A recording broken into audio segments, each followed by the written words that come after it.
Mga amigoy idol, good morning. Dito tayo nagsaing mga amigoy kasi naubos ang gasol.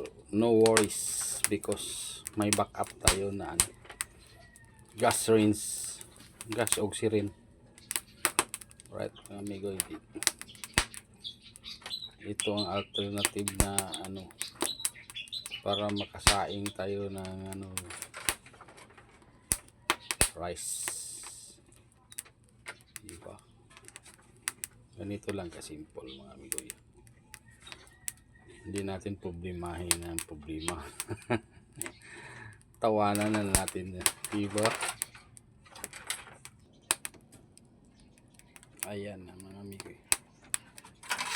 Malakas ang ano, apoy. Diba? No worries about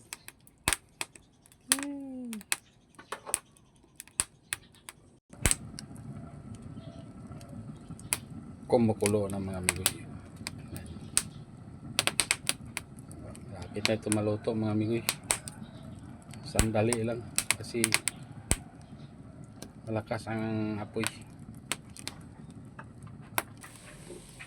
Ito na mga amigoy, luto na ito mga amigoy. Oh, luto na. Dali lang. Init tayo ng ano, tubig para hindi umitim yung ano. Ito, tagyan ng sabon para dali lang maano. Right mga amigoy, dito lang tayo mga amigoy. Bye bye.